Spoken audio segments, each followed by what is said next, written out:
हिंदवी स्वराज्याचे संस्थापक छत्रपती शिवरायांना मानाचा मुजरा करतो. भारतीय राज्यघटनेचे शिल्पकार भारतरत्न डॉक्टर बाबासाहेब आंबेडकर यांना मानवंदना अर्पित करतो. आज जालना रेशीम कोष बाजारपेठ लोकार्पण सोहळा,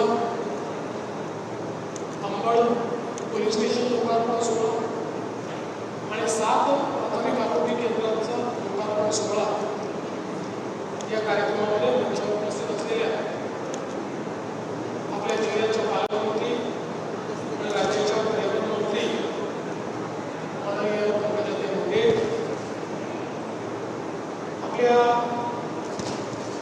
वस्त्रोद्योग विभागाचे मंत्री माननीय संजय सावकारेजी, मंचावर उपस्थित माननीय आमदार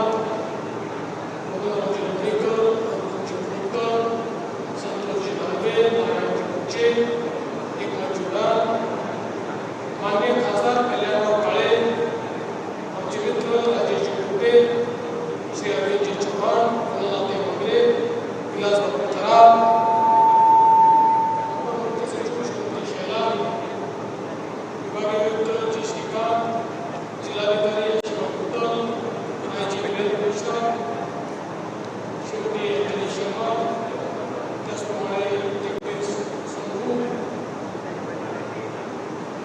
जगदीशसिंह कलवारिया, मंचावर उपस्थित सर्व मान्यवर, या ठिकाणी उपस्थित सर्व शेतकरी, व्यापारी आणि विशेषतः रेशमाचं सुंदर अशा कापडामध्ये रूपांतर करणाऱ्या आमच्या सर्व भगिनी आणि उपस्थित बंधूंनो, आज अतिशय आनंदाची गोष्ट आहे की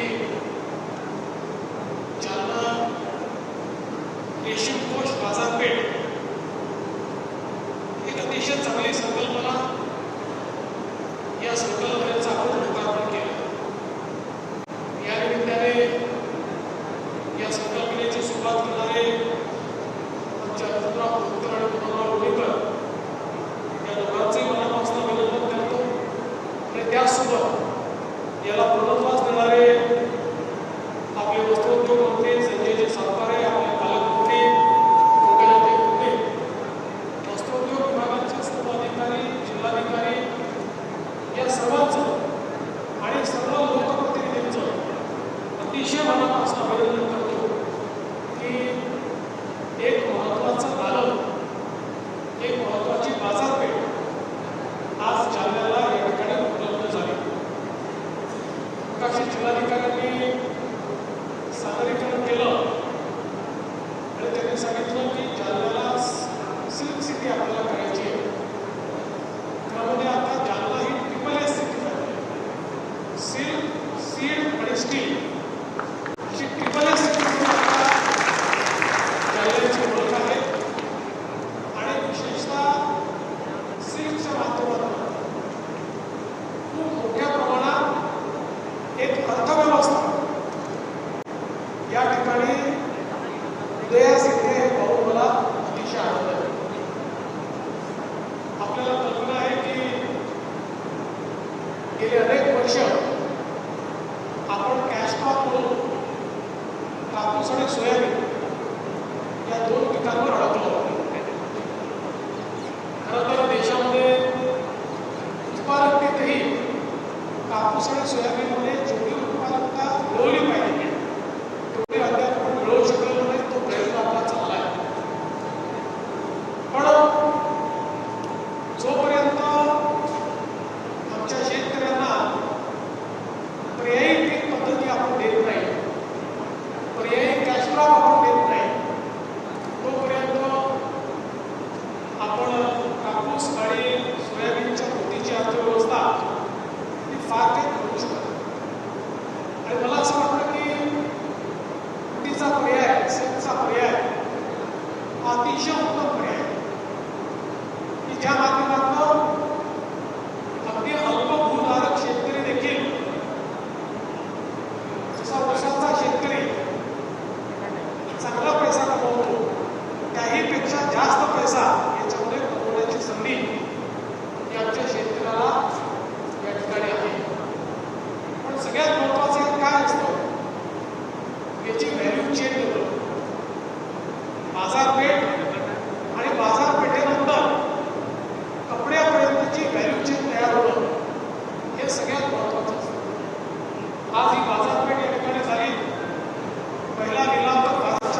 साधारणपणे काय दर झाला पाहिजे.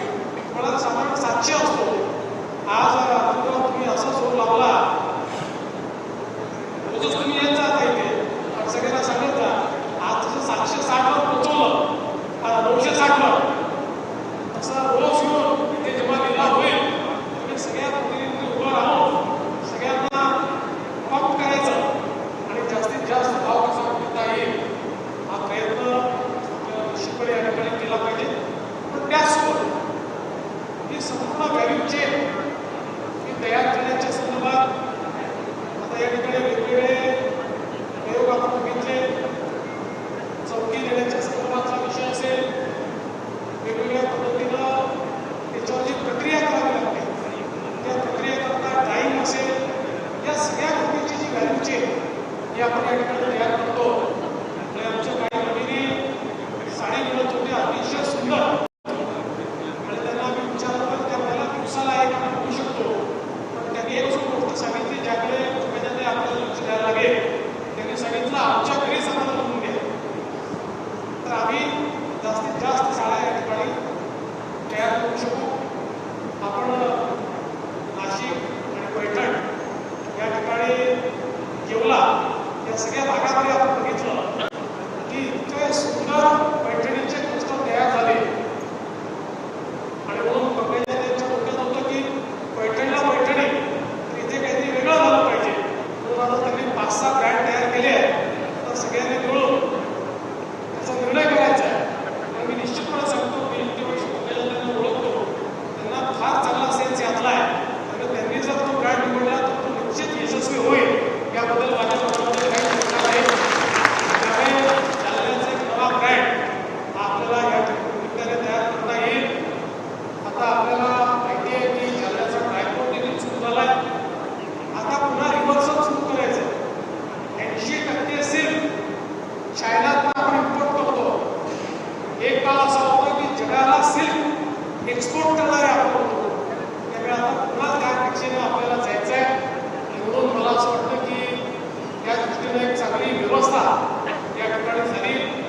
या व्यवस्थेचा लाभ जास्तीत जास्त शेतकऱ्यांना कसा घेता येईल, त्यासोबत अधिकाधिक शेतकऱ्यांचं ट्रेनिंग आणि त्याची व्हॅल्यू चेन क्रिएट करण्याकरता चांगल्या पद्धतीचा कौशल्य विकास या दोन्ही गोष्टींवर येत्या काळामध्ये आपण फोकस करू.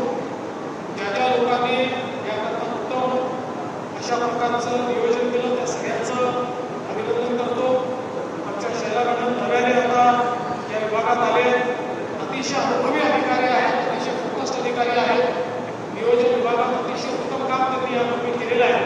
त्यामुळे निश्चितपणे सावकारायचं आहे. त्यांच्या आणि तुमच्या दोघांच्या या साथीतून हा विभाग वेगानं पुढे जायला आणि पुढे जात असताना याच्या रेशीम गाठी आपल्याला बांधायच्या आहेत त्या उत्तम प्रकारे आपण बांधू शकू हा विश्वास मी व्यक्त करतो. आज जे सर्व आमचे शेतकरी व्यापारी या लिलावात संमिलित झाले त्या सगळ्यांचं अभिनंदन करतो.